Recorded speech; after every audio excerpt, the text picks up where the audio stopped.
नमस्कार। देखिए, अभी हम गोवा में हैं। गोवा में इफ़ी यानी कि अंतर्राष्ट्रीय फिल्म फेस्टिवल चल रहा है और इस बार की जो ये इफ़ी है बेहद ख़ास है। क्यों ख़ास है? क्योंकि इस बार ओपनिंग मूवी जो है वो वीर सावरकर है। वीर सावरकर के किरदार को समझने के लिए वीर सावरकर के स्व को समझना बेहद ज़रूरी होता है और उसको निभाया है इस फ़िल्म में रणदीप हुड्डा ने। रणदीप हुड्डा वीर सावरकर एक ऐसी कहानी है, एक ऐसा किरदार है हमारे इतिहास के पन्नों में जो हमेशा कंट्रोवर्सी में ही रहे हैं। जी इस अर्ध सत्य को आपने पूर्ण सत्य के रूप में दिखाने की कोशिश जी की। जी किन किन चुनौतियों का सामना करना पड़ा? बहुत सारी चुनौतियों का सामना करना पड़ा। शुरू से ही प्रोजेक्ट में लाइक माइंडेडनेस कम थी, तो वहाँ पे बहुत चुनौती का सामना करना पड़ा। फिर उनके एक बहुत डीप रिसर्च करनी पड़ी, क्योंकि कॉमन जो सरफेशियल रिसर्च में था वो सिर्फ सशस्त्र क्रांति को 2 पैराग्राफ में निपटा के ख़त्म कर देते थे। मैंने कहा यार, लोगों को फांसी पे क्यों चढ़ाया, इन लोगों को काला पानी जैसी जेलों में क्यों भेजा, कुछ तो कर रहे होंगे ये लोग। तब मेरे को पता चला, और फिर एक चुनौती आई।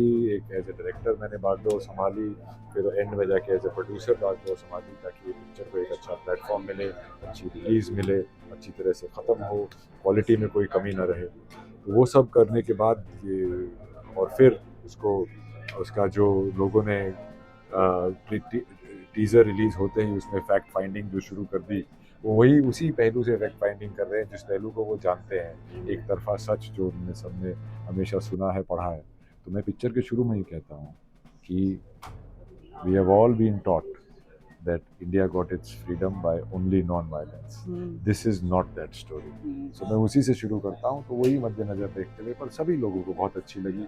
90% शोज़ में, थिएटर में लोग पिक्चर के एंड में ताली बजाते हैं, जैसे एक लाइव थिएटर परफॉर्मेंस के बाद बजाते हैं। वो मेरा ख्याल से सबसे बड़ी जीत है। देखिए, इस मूवी में दिखाने की कोशिश की गई कि वीर सावरकर ने जिस तरह की क्रांति किया हमारे कई क्रांतिकारियों ने, तो ये जो एक हम हमेशा बोलते रहते हैं कि दे दी हमें आज़ादी बिना खड़ग बिना ढाल, ये एक मिथ है। आज़ादी के लिए कितनों ने खून बहाए हैं और कितनों ने कितनी कड़ी सजाएं भुगती हैं। तो वीर सावरकर एक वो किरदार है जिसका हर पहलू एक चैप्टर है और उस चैप्टर में हर बार कहानी की जो ट्विस्ट है वो मूव कर जाती है। चाहे वो लंदन जाते हों, चाहे लंदन से लौटते वक्त वो सागर में गोते लगाते हों, या फिर वहाँ से नंगे दौड़ते हुए फिर उनकी इंडिया आगमन होती है, और उसके बाद जब वो काला पानी जाते हैं, काला पानी से छूटते हैं, और उसके बाद एक नैरेटिव गढ़ दी जाती है कि वीर सावरकर तो अंग्रेजों के वो थे, उनके पेपर थे। उनको तो इन सभी को मैंने सारा कवर किया है, और 27 साल अगर उनको कैद में रखा तो अंग्रेजों के दलाल कैसे हो सकते हैं? अंग्रेजों के दलाल तो शायद बाहर घूम रहे थे। पिक्चर के एंड में मेरा ये भी है कि ironically the man of violence, man of non violence died by the bullet, and the man of violence fasted unto death. आमरण अनशन बहुत लोगों ने किया, मरा कोई नहीं, सिर्फ सावरकर। एक अंतिम सवाल पूछ रही हूँ रणदीप आपसे, वीर सावरकर को लेकर जब हमारे क्रांतिकारियों की बात होती है जो उन्होंने देश के लिए अपना स्वतंत्रता के लिए अपना योगदान दिया, तो उस पर जो राजनीति चली, खासकर जब आपकी मूवी आई तो हमने देखा कि किस तरह से उस पर गंदी राजनीति हुई, फैक्ट फाइंडिंग हुई, उसके ऊपर कई तरह की टिप्पणियां हुई। इस राजनीति को आप किस तरह से लेते हैं? क्या लगता है कि नैरेटिव के इस वर्ल्ड में किस तरह से भारत को हिंदुत्व से अलग करने की? देखिए, सावरकर जी का जो हिंदुत्व था वो आज़ादी के लिए था, और आज जो हिंदुत्व है वो एक नेशनल आइडेंटिटी के लिए हो रहा है।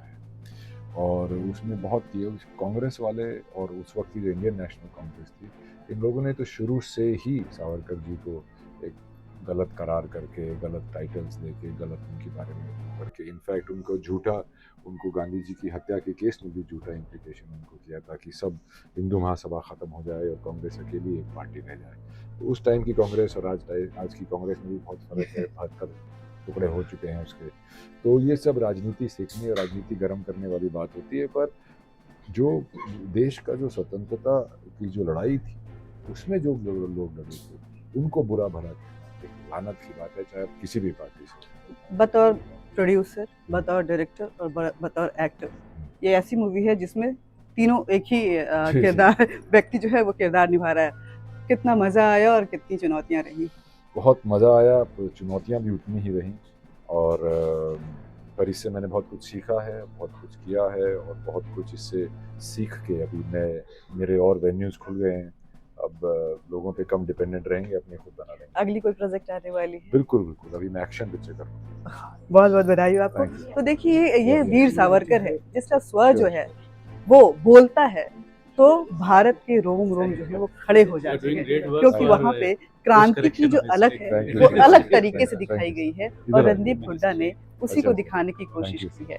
भारत Thank जो you. कि हिंद से हिंदू और सिंध से सिंधु के बीच Trying our में best. कहीं न कहीं एक नैरेटिव वर्ल्ड में जी रहा था, उस नैरेटिव को तोड़ने की एक कोशिश भी है। जी नमस्कार।